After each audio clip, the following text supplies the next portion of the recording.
ایک سفر ہم نے کیا تھا کوئٹہ سے تفتان کا، تو راستے میں ایک بلوچ ملا تھا ہمیں، اور اس نے کہا کہ بلوچوں میں بڑی اہل بیت کی محبت تھی، لیکن نظام ظلم یہی تو برات ہے نا، کہ اگر تم اپنا سسٹم کریٹ نہیں کرو گے، یہ سسٹم تمہارے بچوں کو تباہ کر دے گا۔ تمہیں اس سسٹم کے مقابلے میں ایک سسٹم بنانا ہے، اگر نہیں بناؤ گے یہ گمراہی اتنی پھیلا دیں گے کہ تمہاری نسلیں تباہ و برباد ہو جائیں گی۔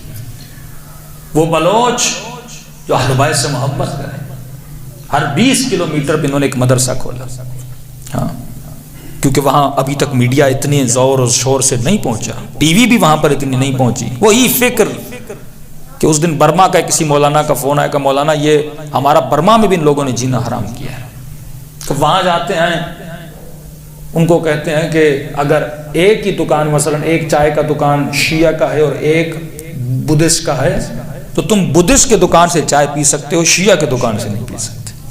ہاں، کہہ رہے مجھے کتاب چھپوانی ہے، میں جاتا ہوں اپنے مسلمانوں کے پاس کہ بھائی کتاب چھاپنی، کہتے تم رافضی شیعہ ہو، ہم تمہاری کتاب نہیں چھاپیں گے۔ انہوں نے اپنا سسٹم منظم کیا ہے، جگہ جگہ اپنے سسٹم کو پھیلا رہے ہیں، یزید کی فکر کو پھیلا رہے ہیں۔ یہی پورے بلوچستان میں انہوں نے اتنی مسجدیں بنوائیں، ہر 20 کلومیٹر پہ 25 کلومیٹر پہ اس ریگستان میں انہوں نے مسجدیں بنوائیں، اور وہاں پر شیعہ دشمنی، اور یہ خود کہہ رہا ہے کہ اس نے سمجھا کہ میں بھی اسی کی فکر کا ہوں، تو کہنے لگا یہ جو کہاں جا رہے ہو؟ ہم نے کہا ایران جانے کے، ایران میں کام کرتے ہو؟ ہم نے کہا بھائی کام کرتے ہیں۔ کہا کہ یہ جو بس آئی تھی نا شیعوں کی، اس بس کو میرے گاؤں کے لوگوں نے بلاسٹ کیا تھا، جو 2 بسیں مومنین کی شہید کر دیا گیا۔ میں نے کہا کیوں انسان کو تم نے کیوں مارا؟ کیا قرآن نہیں پڑھا؟ من قتل نفسا بغیر نفس او فساد فی الارض فکأنما قتل الناس واذا الوحوش۔ یہ وہی وحشی پناہ ہے، جب اس سسٹم میں بندہ چلا جاتا ہے تو یہ سسٹم انسان کو وحشی بناتا ہے۔ یزید کا سسٹم انسان کو ظالم بناتا ہے۔ تبھی فرمایا اگر دنیا علی کی محبت پہ جمع ہو جاتی، خدا کبھی جہنم نہ بناتا۔ اب ایک جگہ دکھاؤ جہاں شیعوں نے قتل کیا ہو، شیعوں نے ظلم کیا ہو، شیعہ نے ہمیشہ اپنا دفاع کیا۔ اگر شام میں امریکہ آیا تو ہم نے دفاع کیا، لبنان میں امریکہ آیا تو ہم نے دفاع کیا، عراق میں امریکہ آیا تو ہم نے دفاع کیا۔ 8 سال ایران سے جنگ ہوئی، ایران نے کبھی صدام پہ حملہ نہیں کیا، صدام نے حملہ کیا تو شیعوں نے دفاع کیا۔ یہی صورتحال یمن میں تھی، تم ایک بھی کنٹری نہیں دکھا سکتے جس پہ شیعوں نے حملہ کیا۔ فرمایا اسی طرح جب سسٹم حق میں رہتے ہو، تمہارا بس کام ہے حق میں رہنا، اور جب تم اپنے حق میں ثبات قدم رہو گے، خدا خود باطل کو ظاہر کرے گا۔ آپ حق پر رہے، آپ نے کچھ بھی ہو گیا، آپ نے اسرائیل کو تسلیم نہیں کیا، وہ لبنان کا شیعہ ہو، وہ ایران کا شیعہ ہو، وہ پاکستان کا شیعہ ہو، ہم نے کبھی بھی کہا کچھ بھی ہو جائے ہم اسرائیل کو تسلیم نہیں کریں گے۔ اور آپ دیکھیں جو عرب ظاہراً اسرائیل کے مخالف تھے، جب آپ ڈٹ کے کھڑے ہو گئے وہ عرب ظاہر ہونا شروع ہو گئے۔ یہ سسٹم ہے برات ہے نا، جب آپ کمپلیٹ برات کرتے ہو نا اس کے نظام سے، جو جھوٹے اس کے بیچ میں چھپے ہوئے ہیں نا وہ ظاہر ہو جاتے ہیں۔ عمان ظاہر ہو گیا، ابو ظبی ظاہر ہو گیا، سعودی عرب ظاہر ہو گیا۔ اب ان کے پاس کوئی لیڈر نہیں ہے، یہ ناز کریں تو کس پہ کریں؟ اب تو سعودی عرب بھی خراب ہو گیا، اب ترکی کے ترانے پڑے جا رہے ہیں، کیونکہ کوئی لیڈر ہے ہی نہیں نا، یہ کس کے پیچھے لگے؟ تو ابھی نیا سسٹم، نئی حکومت، نیا لیڈر لایا جا رہا ہے، اور تغل کے نام سے۔ ہاں بھائی، ڈرامے دکھا دکھا کے لوگوں کے برین کو واش کیا جا رہا ہے۔ یہ ڈرامے کا مین مقصد کیا ہے؟ کہ آپ کے دل میں حکومت عثمانیہ کی محبت بڑھے، آپ کے دل میں نظام ترکی کی محبت بڑھے۔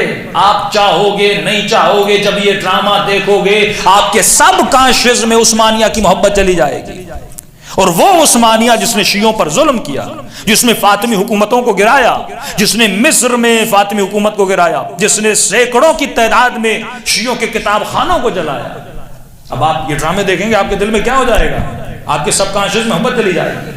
کوئی فلم آپ دیکھتے ہو اس کا سسٹم آپ کے ذہن میں چلا جاتا ہے، آپ تصور بھی نہیں کر سکتے یہ میرے وجود پہ کتنا امپیکٹ رکھتی ہے۔ بڑے سائیکولوجسٹ ڈرامے کو بنانے کے اوپر بیٹھتے ہیں اور نسلوں کو تباہ کر دیتے ہیں صرف ایک ڈرامے کے دیکھنے سے۔ یہ امت اور یہ مسلم اور یہ شیعہ، اس نے کب جناب مختار کو پہچانا تھا؟ لیکن جب اس نے ڈرامہ دیکھا تو مختار کو پہچاننا شروع کیا نا۔ امام رضا کا فلم دیکھا، ڈرامہ دیکھا، امام رضا کی معرفت آئی نا، تو یہ ڈرامہ آپ کے وجود میں کیا رکھتا ہے؟ اثر رکھتا ہے۔ تو ان کا سوشل میڈیا، ان کی نظام باطل کا سسٹم اتنا مضبوط تھا، انہوں نے پورے کوئٹہ سے لے کر تفتان تک مسجدیں بنائی. تو یہ کہتا ہے کہ ہم نے ان کو مارا. میں نے کہا کیوں مارا؟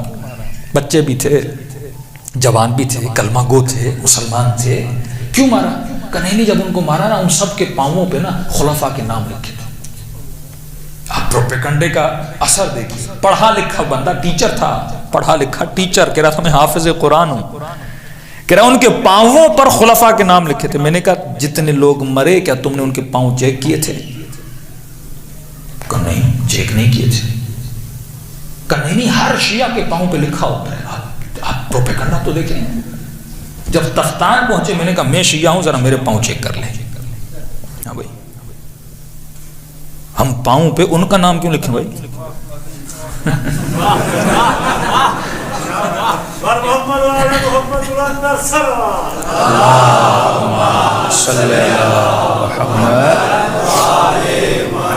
تو میں نے کہا آپ نے دیکھا کہ نہیں؟ میں نے دیکھا نہیں. میں نے کہا پھر قرآن کی تم نے آیت نہیں پڑھی؟ اگر کوئی خبر لے کر آئے تحقیق تو کرو، سچا ہے یا جھوٹا ہے.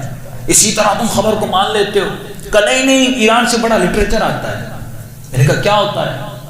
ایسی اس نے خرافات کی، پتہ نہیں اصحاب کے نام لکھے ہوتے ہیں اور کتا چھاپا ہوتا ہے اور کوئی پیشاب کر رہا ہوتا ہے، ایسی چیز، یعنی خود بناتے ہیں، خود کریٹ کرتے ہیں. میں نے کہا میں 20 ایئر سے ایران میں رہ رہا ہوں، تم ایران آ جاؤ نا. کتابیں کہاں سے چھپتی ہیں؟ ایران سے. میں نے کہا ایران آ جاؤ، پوری مارکیٹیں گھومو، میں تجھے کردستان لے جاتا ہوں، بلوچستان لے جاتا ہوں، دیکھو شیعہ سنی کس طرح آپس میں رہ رہے ہیں. میں نے کہا جس مشہد میں ہم پڑھتے ہیں جتنا وظیفہ شیعہ مولوی کو ملتا ہے وہیں پر سنی مولوی وظیفہ لینے آتا ہے. جو ہیلتھ انشورنس شیعہ طلبہ کی ہوتی ہے وہی ہیلتھ انشورنس اہل سنت کے طلبہ کی. ایک ہی لائن میں ہم کھڑے ہوتے ہیں. میں نے کہا وہاں تو شیعہ سنی کا کوئی مسئلہ ہے نہیں. کہا نہیں، یہ ممکن نہیں ہے، شیعوں کے 40 جز ہیں. پھر ہم نے اس کو دعوت دی. میں نے کہا ایران آ جاؤ. کہ اگر میرے گاؤں والوں کو پتا بھی چلا نا میں ایران گیا ہوں، مجھے ہی جلا دیں. اس قدر نفرت اس سسٹم میں ڈالتی. اور یہ ان مدرسوں میں جاتے ہیں، 20-20 ہزار بچوں کے دماغوں کو اس دور میں، یعنی یہ دور وہ زمانہ تھا کہ ان کی شام غریبہ میں کیا ہوتا ہے، یہ اپنے نیازوں میں کیا ملاتے ہیں، یہ لوگ ان چیزوں پہ بلیو کرتے تھے، لوگ ان کو مانتے تھے. کہ ایک فوج کا آن ڈیوٹی جنرل ہمیں بتاتا ہے کہ ساتھ میں ایک اور جنرل آیا، اس کے گھر میں ہم کھانا بھیج رہے تھے، اس کی بیوی پھینک دیتی تھی. MBBS پاس، اس کو میری بیوی نے بلایا. میں نے کہا سنا آپ کھانا پھینک دیتے ہو؟ کہا کیوں پھینکتے ہو؟ کہ شیعہ، آپ شیعہ اپنے کھانوں میں ذوالجناح کا فضلہ ملاتے.